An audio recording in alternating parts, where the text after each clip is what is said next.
नमस्कार, मैं दीपक कुशवाहा और आप देख रहे हैं हिंदुस्तान सत्य दर्पण। आज हमारे साथ मौजूद है वार्ता करने के लिए डॉक्टर अशोक श्रीवास्तव जी। मैं आपको बता दूं, डॉक्टर अशोक श्रीवास्तव जी नवरत्न फाउंडेशन के राष्ट्रीय अध्यक्ष हैं और साथ में हमारे साथ वार्ता करने के लिए मौजूद है दीदी की रसोई के नाम से प्रचलित हैं रितु सिन्हा जी। उनसे ही वार्ता करेंगे आज के कार्यक्रम के बारे में। सर, स्वागत है आपका। धन्यवाद। आपके हमारे सत्य दर्पण के लिए बहुत बहुत शुक्रिया जिस तरह से आपने इनवाइट किया, और हृदय से आभार जी। और जी सर, आज के कार्यक्रम के बारे में बताएं। देखिए, आज का जो कार्यक्रम है ये बड़ा कहा जाए कि हमारे दिल से लगा हुआ है। हमारा एक चीज़ मानना है कि ज़िंदगी के अंदर अगर किसी को हम हुनरमंद बना दें तो ज़िंदगी में फिर वो कभी ना तो खाली बैठेगा और ना कभी भूखा मरेगा। ये शुरुआत आज से 15 साल पहले इसी बस्ती से, शिवनगरी से हुई थी, जब हम लोगों ने 9 जुलाई 2009 को पहला सिलाई सेंटर यहाँ खोला था, महिला सिलाई प्रशिक्षण केंद्र, और जिसका कि उद्घाटन श्रीमती मोहिनी गिरी, जो कि उस समय भारतीय महिला आयोग की अध्यक्ष थी, वो आई थी। और हमारी जो रितु सिन्हा है, उन्होंने सबसे बड़ा काम ये किया था, क्योंकि हम जगह ढूंढ रहे थे तो उन्होंने इस में जो एक जगह वो हम लोगों को दान कर दी और उसको फिर हम लोगों ने बनाया। उस पर करीब 8-10 मशीनों से शुरुआत की। आज वही 15 साल से चलते हुए आज यहाँ पहुँचा है। सैकड़ों महिलाएं यहाँ पे प्रशिक्षण ले चुकी हैं, बालिकाएं ले चुकी हैं। और आप समझिए कि कितनी खुशी होती है जब रास्ते में मिलती है, बताती हैं कि या तो कहीं वो नौकरी कर रही हैं, या अपना व्यवसाय कर रही हैं, या कुछ है, या उनकी शादी अच्छी जगह पे हो गई है। तो आज वही था कि आज यहाँ पे इस बैच के अंदर करीब 16 लड़कियों ने जो पास आउट किया है, उनको आज हम लोग यहाँ पे सर्टिफिकेट, या उसको वो प्यार से डिप्लोमा बोलती हैं, वो हम लोग प्रदान करने के लिए आए हैं। सर, नवरत्न फाउंडेशन का मेन उद्देश्य क्या है? देखिए, नवरत्न का तो बड़ा सिंपल सा उद्देश्य है, नए रत्नों की खोज। नए रत्न किसी भी क्षेत्र में हो सकते हैं, चाहे संगीत के क्षेत्र में हो, चाहे वो सिलाई कढ़ाई के क्षेत्र में हो, चाहे वो कुकिंग में हो, चाहे स्पोर्ट्स में हो, किसी भी क्षेत्र में हो। अगर उनमें कुछ जरा सी भी प्रतिभा है तो नवरत्न फाउंडेशन उनको बाहर निकाल करके और उनको तराशती है, आगे मंच देती है, उनको आगे रास्ता खोलती है। और इस तरीके से हम काम कर रहे हैं। और पिछले करीब 22 साल हो गए संस्था को चलते हुए। अब तक कम से कम अगर मैं कहूँ तो मेरी गिनती भी शायद कम बढ़ जाए, हज़ारों बच्चे निकले हैं और काम आज अपना नाम कमा रहे हैं। सर, सिलाई प्रशिक्षण के अलावा नवरत्न फाउंडेशन और किस फील्ड में काम करती है? देखिए, एजुकेशन में काफ़ी बड़ा हमारा इसमें सहयोग चल रहा है जी। जैसे कि हमने कहा कि 37 सिलाई सेंटर हैं हमारे, और 10,000 ज़्यादा महिला प्रशिक्षण हो चुकी हैं। इसके अलावा हमारे कंप्यूटर एजुकेशन सेंटर हैं, जो कि अभी 9 थे और आने वाले 10 दिन में 11 हो जाएंगे ये। तो वहाँ पे हम लोग बच्चों को basic course free of cost हम लोग उनको सिखा रहे हैं कंप्यूटर का, और साथ में एडवांस कोर्स भी करवा रहे हैं।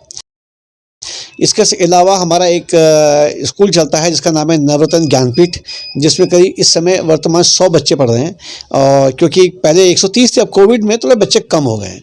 सर, महिला सशक्तिकरण का तो आपने बता दिया कि सिलाई प्रशिक्षण दे रहे हैं, महिला उत्पीड़न और महिला हाइजीन के ऊपर क्या कार्य कर रहे हैं आप? ये तो हमारा बड़ा प्रिय क्या कहते हैं सब्जेक्ट है। महिला उत्पीड़न में देखिए, जैसे कि समय समय पर जो शिकायत हमारे पास आती रहती है, तो उसमें उनका हम निराकरण भी करते हैं, लोगों को बात करते हैं, काउंसलिंग करते हैं। और इसीलिए हम लोगों का एक दया रानी मेंटल वेलनेस क्या कहते हैं एस्टेब्लिशमेंट है, जो कि श्रीमती प्रीति श्रीवास्तव देख रही हैं। और उसमें परिवारों को टूटने से बचाने के लिए, महिलाओं को सशक्त करने के लिए, उनको सही अधिकार देने के लिए इसमें काम किया जा रहे हैं। और दूसरा, आपने जो बात पूछी थी मुझसे कि एजुकेशन के बारे में, महिला हाइजीन में देखिए हमारा एक वो चलता है अभियान, वो है सैनिटरी नैपकिन का जी। क्योंकि महिलाओं को जो उनका हाइजीन का उनके बारे में बताना बहुत ज़रूरी है, क्योंकि सब कुछ होता है। और मैं बताऊं, रितु के संग ही हमारी बात हुई थी कि जब यहाँ पे करीब 2009 की बात है, किसी एक महिला की डेथ हो गई थी। तो हमें ये मालूम पड़ा क्या कारण था। मालूम पड़ा कि जब महावारी का समय आता है तो उनके पास कपड़े नहीं होते, उसको रोकने के लिए क्या किया जाए। तो उसमें मालूम पड़ा कि उनको जो था किसी शायद ब्लाउज़ के बटन से उनको टिटनेस हो गया था। वो टिटनेस से वो महिला की डेथ हो गई थी। उसके बाद हम लोगों ने यहाँ पे कुछ सैनिटरी नैपकिन्स जो कि होममेड होते थे, और ख़ासकर गूंज से हमने ला के यहाँ रखते थे, और यहाँ पे रितु हैं वो अपने यहाँ पे पूरे बक्से में रखती थी। तो सैनिटरी नैपकिन की हमने शुरुआत की। अभी भी हमारा इसका अभियान फिर से चालू होने वाला है कि वर्ल्ड हाइजीनिक डे आने वाला है, मेंस्ट्रुएशन डे आने वाला है। तो उसमें हम लोग ये उम्मीद करें कि पूरे नोएडा में हर महीने कम से कम 1 से या 1,500 बच्चियों को या जो है उनको हम लोग नैपकिन्स बांटेंगे। सर, नवरत्न फाउंडेशन के आगे क्या प्रयास रहने वाले हैं? देखिए, हमारा इस समय सबसे बड़ा प्रयास है कि सबसे बच्चों में, खासकर जो आर्थिक रूप से कमज़ोर बच्चे हैं और कमज़ोर वर्ग है, उन लोगों को एक digital education is very important now this days, क्योंकि हम हर चीज़ की एजुकेशन यहाँ पे है। नोएडा में कोई कमी नहीं है। अगर नोएडा में सबसे बड़ी कमी किस चीज़ की आ रही है, वो है कंप्यूटर एजुकेशन, डिजिटाइजेशन और डिजिटल एजुकेशन। तो उसके लिए इसलिए हम कंप्यूटर सेंटर्स खोलने का प्रयास कर रहे हैं, ताकि छोटे छोटे बच्चों को मिले। ज़िंदगी में अब हमारे कंप्यूटर जा नहीं सकता। आर्टिफिशियल इंटेलिजेंस आप देख रहे हैं कितना हम पे हावी हो रहा है, सब चीज़ें हो रही हैं। अगर इनकी नॉलेज बचपन से मिल जाए तो कम से कम किसी को नुकसान नहीं होगा, और कोई किसी को इस प्रकार से धोखाधड़ी नहीं कर पाएगा कि उसको नॉलेज नहीं है तो कर सके। आज का साइबर क्राइम कितना हो रहा है जी। तो इसके लिए बहुत ज़रूरी नॉलेज है कि शुरू से इसके बारे में नॉलेज दे दी जाए। जैसे कि मैंने आपको बताया, दीदी की रसोई, हमारे साथ रितु सिन्हा जी भी मौजूद है, उनसे ही बात करते हैं। दीदी, स्वागत है आपका। नमस्कार। आज के कार्यक्रम के बारे में कुछ बताएं। आज का कार्यक्रम ये था कि हमारे यहाँ सिलाई सेंटर में बच्चियाँ पूरा कर ली 6 महीना, और हमारी नवरत्न फाउंडेशन जो संस्था है वो इतनी महिलाओं के प्रति प्रयासित रहती है जिसका हम लोग सोच भी नहीं सकते हैं। वही आज ये बच्चियाँ और महिलाओं ने 6 महीना पूरा किए, और यहाँ पर 20-25 महिलाओं की ब्रांच चलती है और 6 महीने तक क्लास चलती है, तो वो उन्होंने 6 महीना अपना पूरा कर लिया। नवरत्न फाउंडेशन का कैसा सहयोग रहा है आपके साथ? बहुत अच्छा है। हम तो कहते हैं कि यानी नोएडा में हमारी कोई संस्था है महिलाओं के प्रति, गरीबों के प्रति, असहायों के प्रति और मजदूरों के प्रति, तो वो है हमारा नवरत्न फाउंडेशन। क्योंकि मैं भी इसी संस्था से बहुत से प्रतिमाओं लेकर निकली हूँ और आज अपनी एक दीदी की रसोई चला रही हूँ। तो हमारी नवरत्न एक अनुभवी प्रतिमा है। इसका जितना भी हम लोग तारीफ करें वो बहुत कम है, और जितना भी दिल से दुआएं दें वो भी कम है। लेकिन दुआएं तो महिलाओं को हैं ही, जो महिला निकल कर जा रही हैं। एक बच्ची ने जो फर्स्ट आई है, इसकी आर्थिक स्थिति इतनी कमज़ोर है, इतनी कमज़ोर है कि मैं बता नहीं सकती हूँ।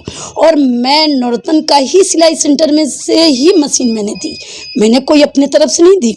मैं देने के अधिकार में मैंने उचित समझी कि इतनी परिस्थितियाँ बुरी है और इतनी अच्छी जी ने सिलाई सीखा है और ये कर सकती है कुछ, तो क्यों नहीं उसको हैंड टू हैंड मैं मदद करूं। सिलाई मशीन तो एक नहीं 1000 मेरा नवरत्न कर लेगी, लेकिन इस बच्ची की प्रतिमाएं दब गई तो फिर 1000 नहीं हो सकती है। इसीलिए हमने उसको मशीन को अपने डॉक्टर अशोक भैया से अपनी संस्था से दिलवाई हूँ। साहब, जैसे कि आप नवरत्न फाउंडेशन चला रहे हैं, कई ऐसी संस्थाएं हैं जो समाज जनहित के कार्य कर रही है, तो आपके साथ कितनी संस्थाएं हैं जो आपके सपोर्ट में हैं? कोविड के टाइम में जब थोड़ी समस्या आई थी कि लोग सभी लोग एक जगह ही भोजन बांटने पहुंच जाते थे, तो हम लोगों ने सभी संस्थाओं को इकट्ठा किया था। तब 36-37 संस्थाएं थी, तो हमने एक सिंक्रोनाइज़ किया कि कोई अगर एक जगह जा रहा है तो दूसरी जगह वहाँ बांटने ना जाए। जैसे कोविड में पता मजदूरों के लिए, गरीब लोगों के लिए मुश्किल हो गई थी, और लोग सारी संस्थाएं आगे निकल के आई थी। तो आज वर्तमान में हमारे पास, उसको हमने एक्टिव एनजीओ ग्रुप नाम दिया है, उसमें मैं और रंजन तोमर साहब उसके एडमिन हैं। तो आप समझिए कि हमारे पास कम से कम इस समय 110 संस्थाएं हैं जी। 110 संस्थाएं उसमें हैं और उनका समावेश है। और इस एक्टिव एनजीओ ग्रुप से एक फ़ायदा ये हो रहा है कि एक तो सबसे पहले सब एक दूसरे को जान गए हैं कि लोग क्या हैं। पहले कोई किसी को नहीं जानता था, अब सब एक दूसरे को जानते हैं। सब ये जानते हैं कि जो मैं काम कर रहा हूँ तो ये भी काम कर रहे हैं, तो दोनों लोग मिलकर भी काम कर रहे हैं। अभी इस समय वर्तमान में महिला सशक्तिकरण का जो पुलिस अभियान चल रहा है प्रतिभा वाला, उसमें 3 जगह से काम हो रहा है, और तीनों में एक एक मुख्य संस्था है, लेकिन उनके साथ में एक्टिव एनजीओ की बहुत सारी संस्थाओं को जोड़ कर रखा हुआ है। तो ये हमारा प्रयास जो सफल रहा कि एक्टिव एनजीओ का, इसी में नवरत्न का भी यही प्रयास है। देखिए, ज़िंदगी में आप क्या कर सकते हो, कितना खा लोगे, कितना क्या कर लोगे, कितना कुछ कर लोगे, लेकिन अगर आप बांट के चलोगे तो आपको ज़िंदगी में जो सुख मिलेगा ना, उसकी अनुभूति का कोई मुकाबला नहीं है। रितु जी आपके बगल में बैठी है, कैसा सहयोग रहा है इनका? अरे क्या बात कर रहे हैं यार, ये तो छोटी बहन है, हमारी बेटी है, छोटी बहन है। इसका सहयोग ये है कि उसका पूरा हक है, ये हम पे जब चाहे हमारे कान पकड़ ले, चाहे हमारे टांग खींच ले, दोनों उसको हक दिया हुआ है। ये तो आपका प्यार है। देखिए, ये है कि कई लोग हमसे बोलते हैं कि आप ना ये बच्चियों को जो दर्जी का कोर्स सिखा रहे हैं, जो दर्जी बना रहे हैं, ये कर रहे हैं, तो मैं उनको बोलता हूँ ये बच्चियाँ दर्जी नहीं है, हमारी फैशन डिज़ाइनर है। और हिंदुस्तान का सबसे बड़े दर्जी का नाम जब मैं पूछता हूँ तो किसी को समझ में नहीं आता है। फिर मैं बताऊँ, जो मनीष मल्होत्रा है ना, जो फैशन डिज़ाइनर है, वो उससे बड़ा दर्जी कोई नहीं है। जी। वो तो दर्जी है, नाम फैशन डिज़ाइनर है। तो आज हमने सब बच्चियों को बोला कि आप ना दर्जी नहीं हो, आप बल्कि हमारी जो 21-22 हैं ये सब फैशन डिज़ाइनर नहीं है। एक सम्मान दिया सम्मान आपने, नहीं, सम्मानित नाम जो होता है। भाई आप देखिए ना, आप ये अगर जो फैशन डिज़ाइनर के यहाँ आप जाइए तो वहाँ सैकड़ों दर्जी बैठे होते नहीं होते, जी। तो बगैर दर्जी काम हो सकता है? तो जो दर्जी है वही तो काम करता है, यही तो काम बिल्कुल, होता है। तो इसको आप समझिए कि आप जो निकल रहे हैं तो आप इसको, दर्जी कोई गलत शब्द नहीं है, दर्जी बहुत सम्मानित शब्द है।